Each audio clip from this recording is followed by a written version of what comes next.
There's something comforting about the things we can touch, the things we know, and the light that surrounds us. But beyond that cozy and inviting atmosphere, the darkness holds a world that is far more terrifying than any fictional story could ever create. In these mysterious realms, where only the truth exists, we discover horrifying tales that can send chills down your spine, make your heart skip a beat, and send shivers down your back. Today, we will delve into not one, not two, but 3 Craigslist stories that will leave you breathless. These stories will take us to the edges of what is considered normal. So get ready to brace yourself, hold your breath, and maybe even glance over your shoulder more than once. Once we embark on this journey, there's no turning back. Our family embarked on a new journey, seeking a fresh start. As the Kings, we had the opportunity to leave our old rundown rental home behind and embrace a brighter future. The 5600 block of Garfield held the key to this change. Among the various listings on Craigslist, one caught our eye. It seemed like the perfect fit, an oasis amidst our desperate search. The house was listed by Peter Mponda from Latvia, offering a generously affordable price for a comfortable home just around the corner from our current location. Eager for a better life, we followed Mponda's instructions and wired $1,180 to his supposed attorney, Deborah Kelly, from Ottumwa, Iowa. With every step, our anticipation grew, reaching a peak when the transaction was successfully completed. Mponda, an elusive presence through text messages, directed us to move in. The doors were unlocked and the suggestion to change the locks once we settled. But our excitement soon turned into shock one Wednesday morning. The police, accompanied by the real property manager, arrived unannounced, demanding we vacate the premises immediately. It was a devastating blow. We were left bewildered, staring at our belongings scattered on the porch, wondering how we could be expected to leave within an hour. Anger, frustration, and disbelief overwhelmed us. The bitter truth emerged. Mponda, the man we trusted and paid, had vanished into thin air. He was nothing more than a ghost, a pseudonym behind a meticulously planned scam. Ashley Danner from A1 Properties, a familiar face in the real estate industry, revealed the real owner of the house was located in Australia. We had become victims of a Craigslist rental scam, a harrowing menace Danner and others tirelessly fought against. The aftermath was unbearable. The shock, the sense of betrayal, and the violation we felt left us reeling. We had learned the hard way that not every gleaming opportunity is as it seems. Although we were legally entitled to stay in the house until November 31st, the sour taste of the scam tainted the place. It no longer felt like home, instead carrying an unsettling aura. It was a bitter pill to swallow. A costly lesson learned. My own words echoed in my mind, serving as a constant reminder of our ordeal and a warning to others.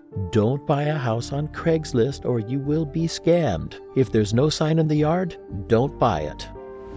October 13th was an ordinary day until it turned into one of the most bizarre and terrifying experiences of my life. I had an appointment with a hairstylist named Freddie, whom I found on Craigslist. Despite the odd name for a woman, her impressive portfolio and willingness to come to my apartment convinced me to give it a try. To my surprise, Miriam Simpson, a 35-year-old woman from Belleville, showed up at my door. Though she had a certain edge, her professionalism initially put me at ease. However, as she worked on my hair, a growing sense of unease washed over me. Dismissing it as nerves about trying a new stylist, I ignored the feeling. When she finished and I saw the result in the mirror, my fears were confirmed. The hairstyle was far from what I had wanted.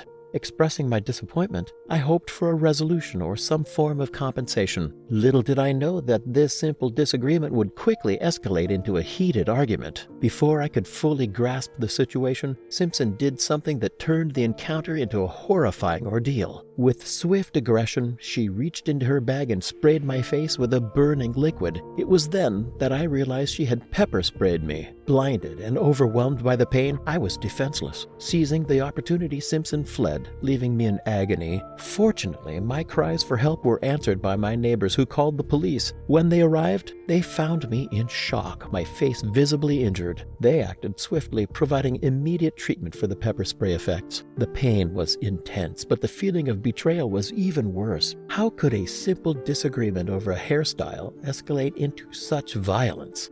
Following my detailed account and Simpson's description, the police initiated a search. Meanwhile, my life was turned upside down. I was a victim, grappling with the aftermath of an unprovoked attack that occurred within the safety of my own home. Finally, on October 24th, the news I'd been waiting for arrived. Simpson had been arrested by the Bloomfield police. However, the blow came when I discovered she had been released on bail, leaving me feeling vulnerable.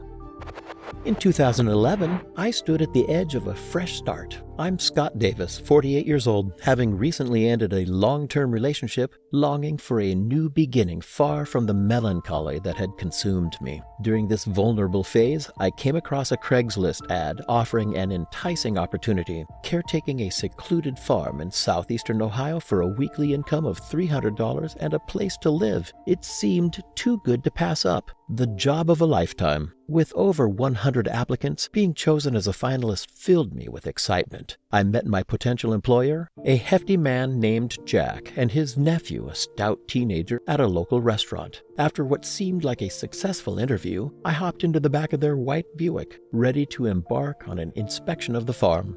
Deep in the wilderness, the serene surroundings captivated me. Civilization faded away, replaced by vast woodland stretching endlessly. Eventually, we halted on a secluded stretch of dirt road. Jack mentioned that we had left some equipment downhill. Eager to impress, I volunteered to assist in carrying it back. As we ventured through the thick underbrush, I began to sense we were going in circles. Suddenly, a chilling click shattered the silence, the unmistakable sound of a gun hammer. I turned to see Jack's nephew brandishing a firearm. The flash of the muzzle illuminated the forest briefly before the bullet shattered my elbow. Shocked and in agony, I stumbled away. Jack's curses and the thunderous gunfire pursued me as I sprinted, enduring the excruciating pain and the warm blood staining my side. Hours crept by as I hid, feeling like prey on the run, my life hanging by a thread, uncertain if death lurked around each bend.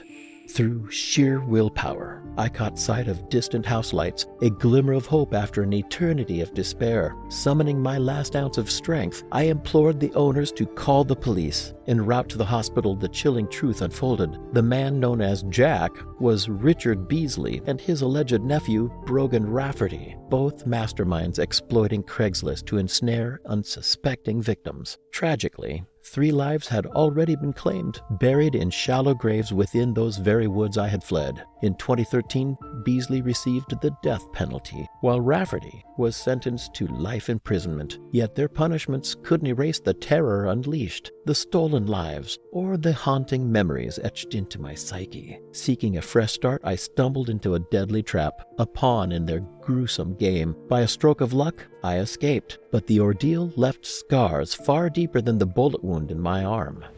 And so, we come to the end of our journey into the unsettling realm of Craigslist. If these chilling Craigslist tales have captivated you and left you yearning for more, don't forget to subscribe and turn on notifications. Until next time, stay safe, stay watchful, and remember, appearances online can be deceiving.